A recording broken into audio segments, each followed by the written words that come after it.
sort of struggling a little bit with learning the tune at this point, my recommendation is to record the session, and then you can, on your own, sort of play along and learn it on your own. Okay, so we're going to play it together, and it's going to be at the kind of normal speed. It has a sort of a stately, andante sort of feel to it. And here we go. 1, 2, 3.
All right. I hope you enjoyed that tune. How's everybody feeling about it? We're just kind of, I'm kind of winging it here, trying to figure this out. And as you can imagine, it's a little bit hard to gauge your reactions based on the faces on the screen. So why don't I get a little bit of feedback right now? If you have any comments, why don't you give them to Nicole through the chat? And Nicole, what is it? What do you see? So we've got a lovely tune, good pace. We've got somebody saying it's fun, more people saying that they love it and that it's a lovely tune. I'm seeing some heart reacts on the screen also. Okay, So, yay. One person said it was a teeny bit slow. Somebody else actually put up the metronome speed. Said what it was.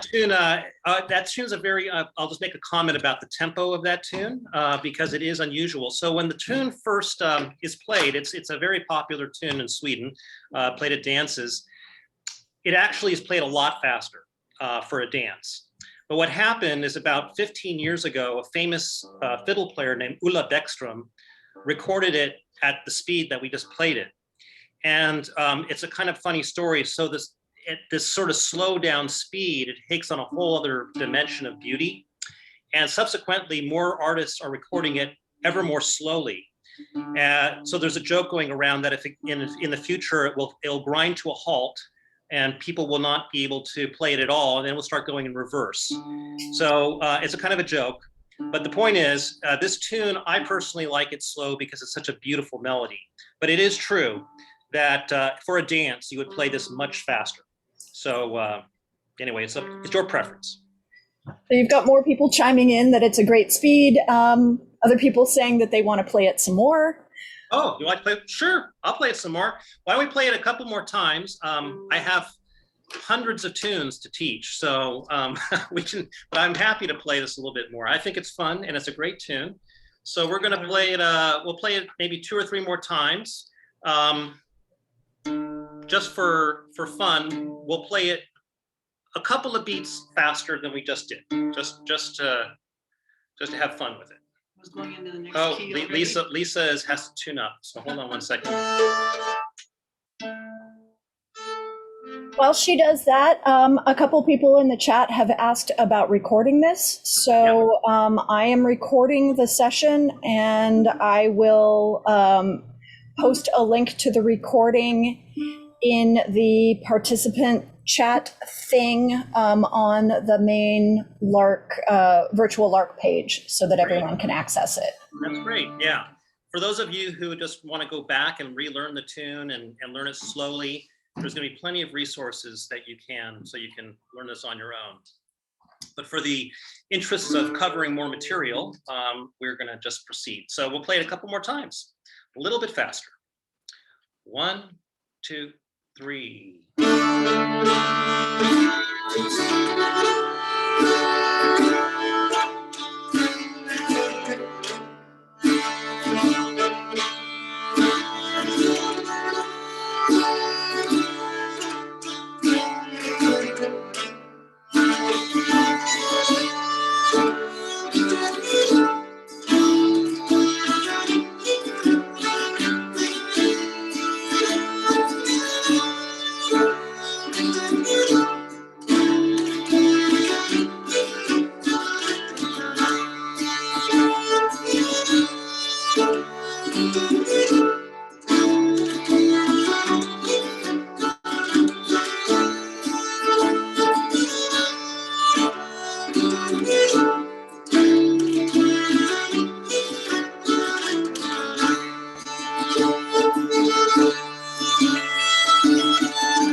Very nice. Hey, I'm glad you guys enjoyed that. Can you imagine 100 people playing that tune together? It's just glorious. So That's awesome. I'm seeing little applause reacts on the screen from folks too.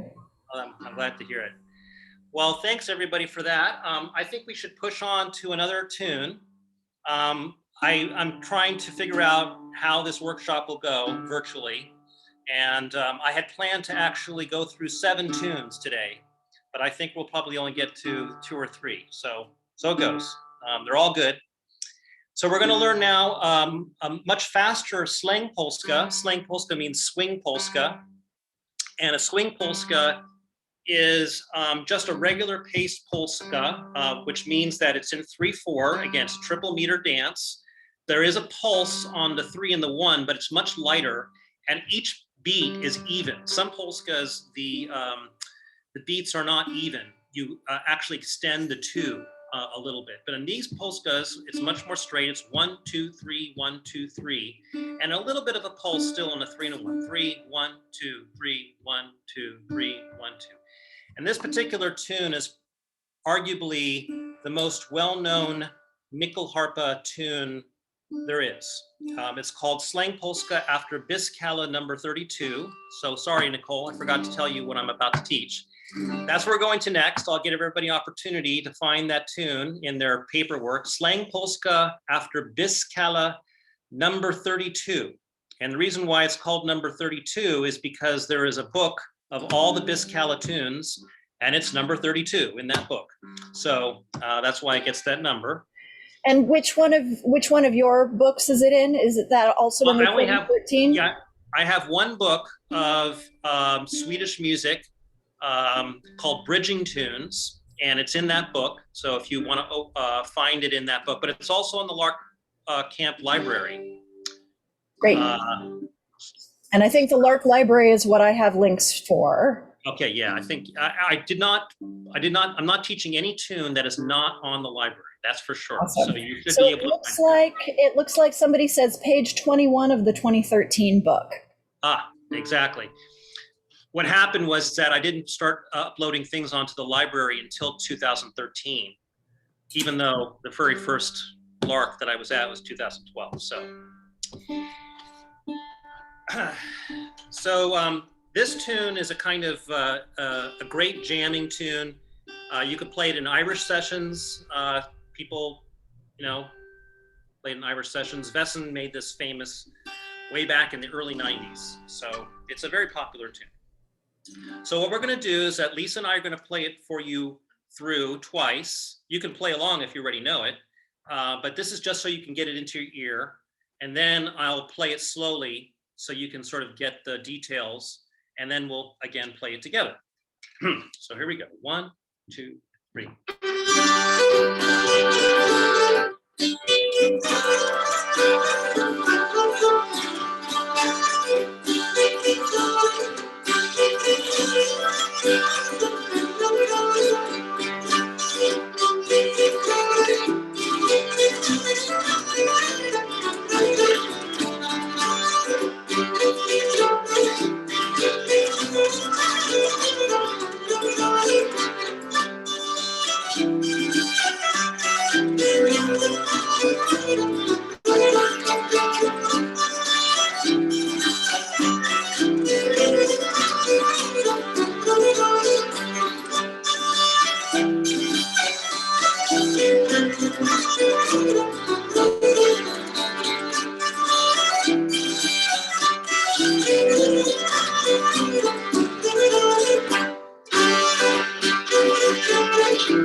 Okay, so that's the tune. It's a very lively, happy, fun number.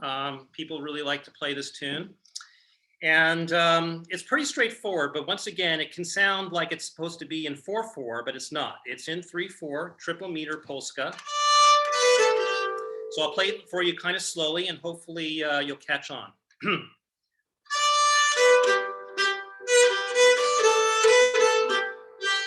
That's the first phrase.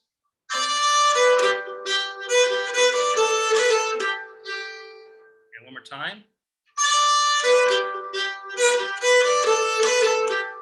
And it goes on.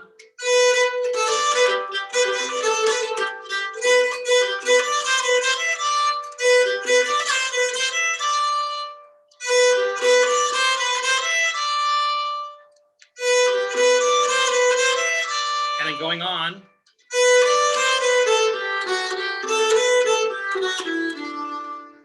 So that kind of goes up and down, that particular phrase. For me, it's kind of hard to break it apart. So I'm going to play the whole thing for you.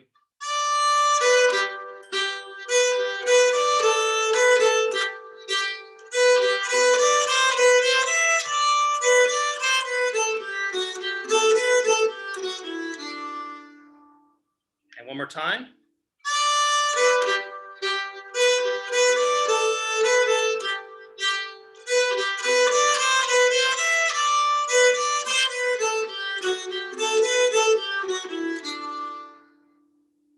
Nicole, how are people? Are people okay with that? Is everybody okay? Is that sounding all right? That good pace? I haven't heard anything about the pace. People have been having trouble finding it in the tune book, but I think they might have gotten it by now. Okay, keep on searching and I'll continue playing the phrase a little bit slow, a couple more times for you.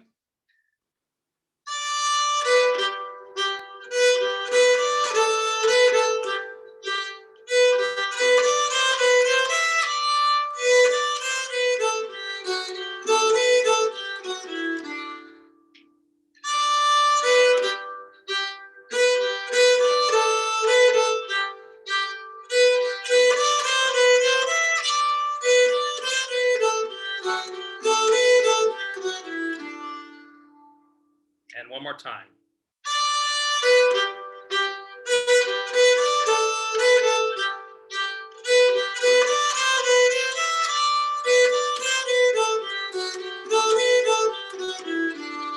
So that's the first part of the A part, and the second part is exactly the same until the very end.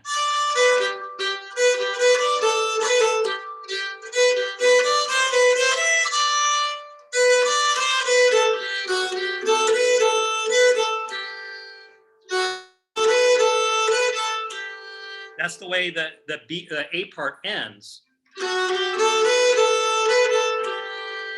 So now I'll play the whole thing nice and slow for you.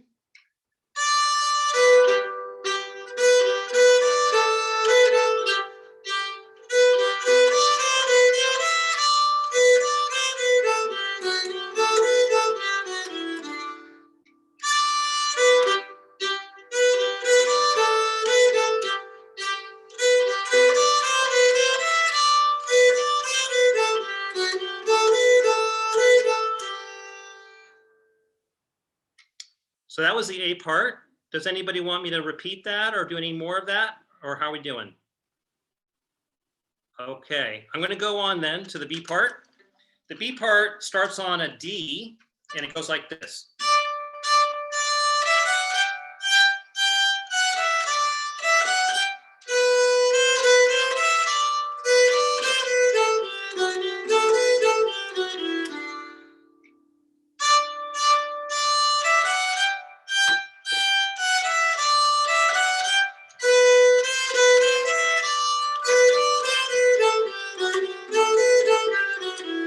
That's the first part of the B part. You've got a request to play it a little slower from somebody in the chat. Yep. Smaller. It's just the way it is. I'll do it a little bit slower.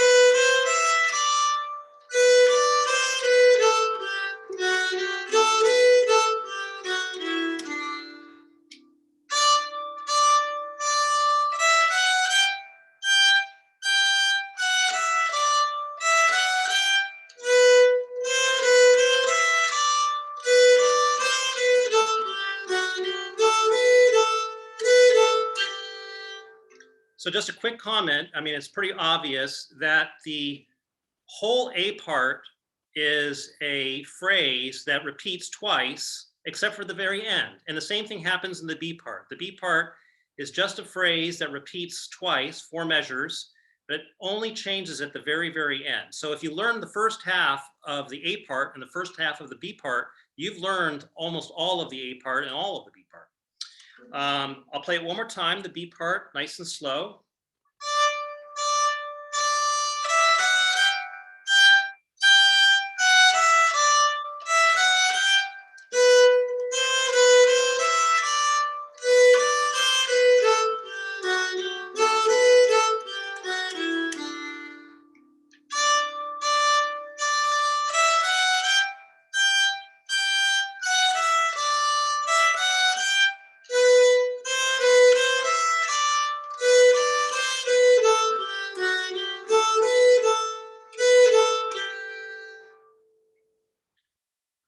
Any questions so far? Any comments, Nicole?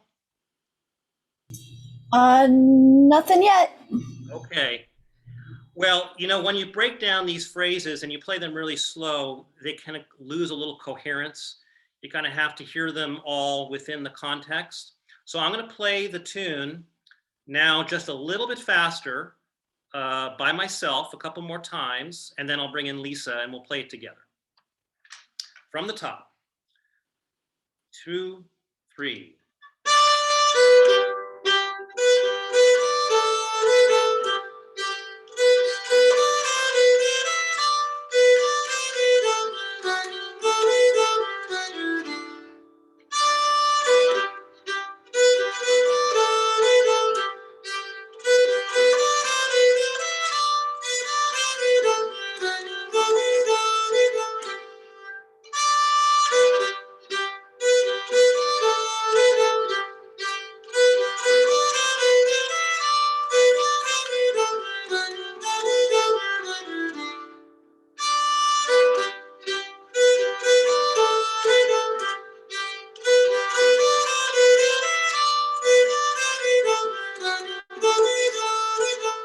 B part.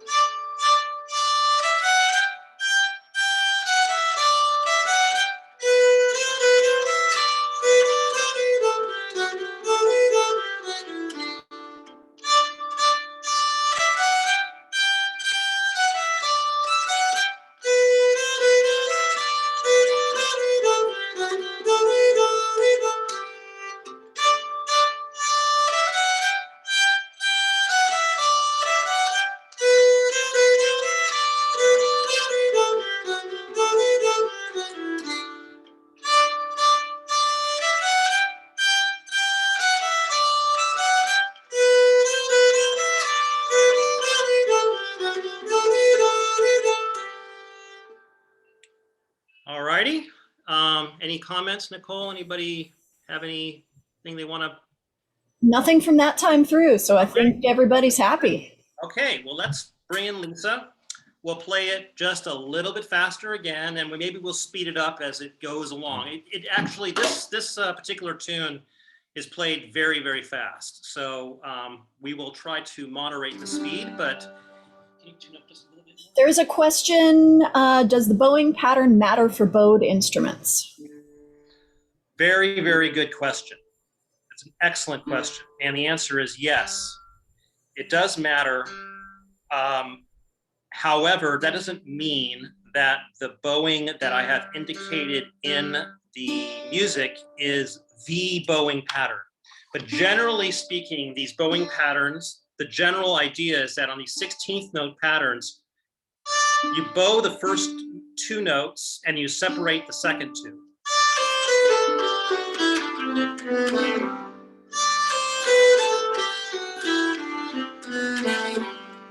So that's sort of the pattern. Slur, down bow, or you slur the first 2, and then there's this kind of feel that you get. You hear that da da da da da da da da da. That's a very kind of Swedish feel that brings to it.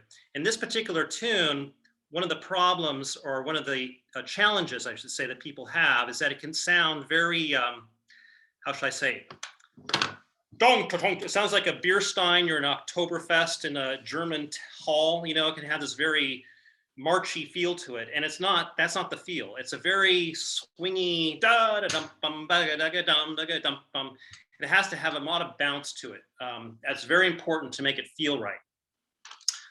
But anyway, yes, the answer to the question is bowing matters, but I cannot indicate more than that because it's not as if everybody does exactly the same bowings all the time. It kind of switches back and forth, and people make up their own bowings like I do. All right, here we go. 1, 2, 3.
A little faster.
All right. Awesome. Somebody says that it's really fun to play on the harp, that the fingering flows easily. Oh, great. Somebody else said that it often helps to see the dance, so to determine the accents. Yes, it is very important. This is we will not going to dance for you. But what you have to imagine with this particular dance is that people are twirling around in a circle very, very fast. And it gets so fast that at a certain point, the men and the women will cross their arms, so like this, and they will grab each other's arms and they'll start to twirl around, and the women's feet will lift off the floor. So they'll literally be twirling off the floor. So it's a very, very fast dance. But you're quite right. In this particular tune, it is a polska, which means it's 3/4. It's not a 4/4 tune. It's 3/4, and the pulse is on the 3 and the 1.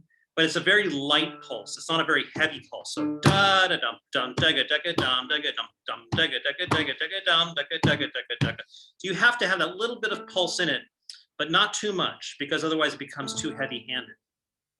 Somebody says, does it get progressively faster as the dance continues on? No, it starts fast and stays fast. We did it faster because I just wanted to start slow and get it. But in fact, we were playing it slower than it really goes. It really, this tune really goes fast.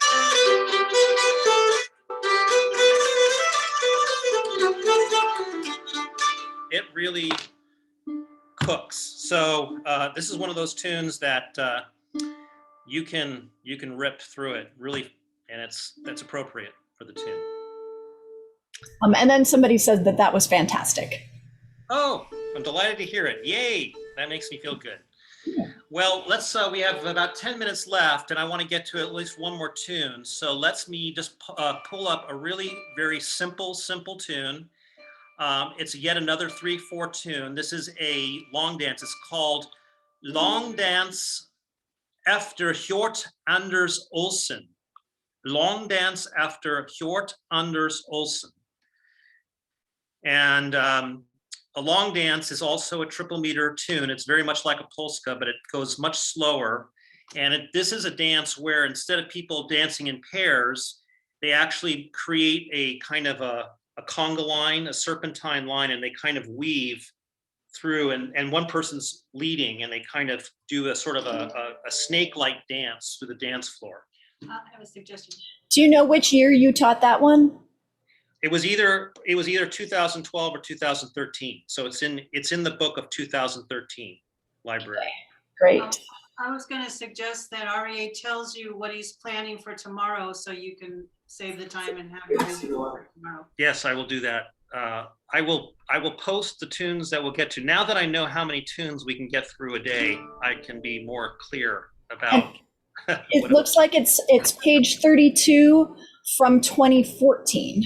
Oh, is that right? The next book. I apologize. Grab that link for everybody. So while you guys are finding the music, Lisa and I are going to play it for you.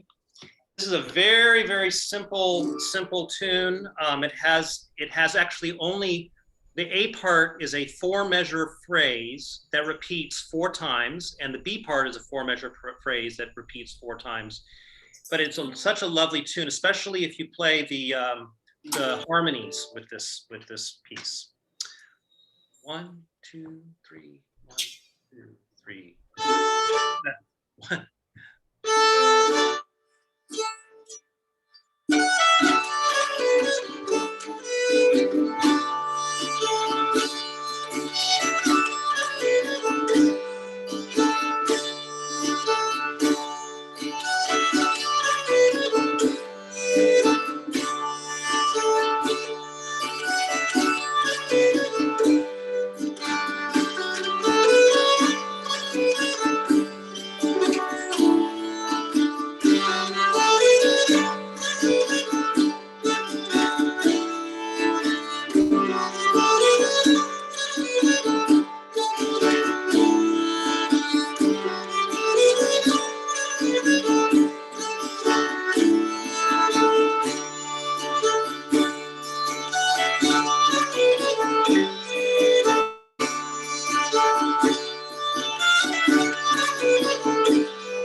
what's so lovely about this tune is that it ends on that suspended fourth. So that just makes it a really very elegant tune. And when Lisa and I went to Sweden, I went to the heart, the capital of folk music.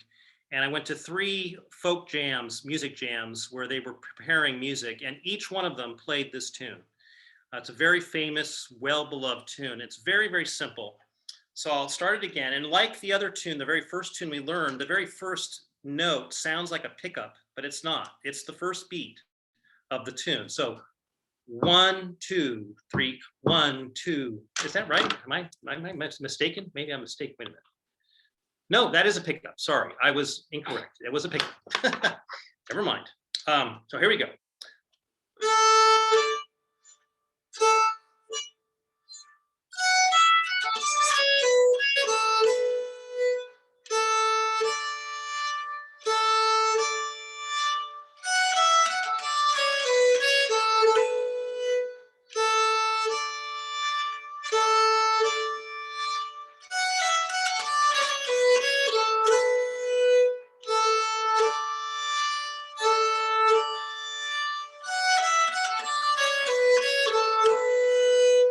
That's the A part. It's very simple. It's just those 4 measures. And the B part is very simple as well.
So there's the tune.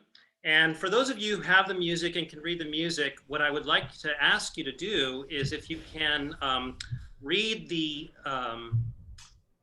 harmonies for this particular tune. So Lisa and I are going to play it together, and hopefully you'll get a sense of just this beautiful, beautiful melody. It's just a gorgeous. And we're at about 4 minutes. Yes. So what we're going to do is, I'll tell you what, before we start playing the tune, let me tell you what we're going to learn tomorrow. So we can do at least 3 tunes. We're going to do a tune called Sak Piep Sloten from Nora Rhoda. We're going to do a tune called Polska after Pelle Pedersen. And we're going to do Drummen, which is a well-beloved tune at Lark. Drummen, the Dream. So we'll do at least those 3 tunes. Okay? So we're going to play this tune, and then you guys can break out. Nicole, is there going to be another workshop in this breakout room right afterwards? Yeah, right afterwards will be 3 minutes? I think Kevin Carr's Quebecois workshop. Okay. Be next. We have 3 minutes. Give us the hook. Yeah, give us just wave at us, Nicole, and tell us to stop. Will do. Shut us off. Shut us off. Here we go. 1, 2, 3, 1, 2.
Woohoo! Thanks, guys. We That did was it. Fabulous. See you Thank tomorrow. you. Thank you so Thanks much. very much. See you tomorrow. All right, we'll see you Everyone tomorrow. tomorrow. Thanks so much, everybody. Thanks for joining. Thanks, Nicole. Really appreciate it. You did a great job. Really appreciate. Oh, happy to help, and thank you, Alina, for finding all of these tunes so quickly. Thank you, Alina. Yes. All right. Thanks, everybody. We'll see you tomorrow. Take care. All yours, Yael. Hi. Hi, you guys. Hi, Aria. Oh, hey. Good to see you. I'm so glad, Aria and Lisa, I'm so glad I got to hear that music. Gorgeous. Oh, yay. We're happy that you were able to join for a little bit. Yeah. Well, we'll be back tomorrow. Bye-bye. We'll see you. All right. Take care. Bye. Bye.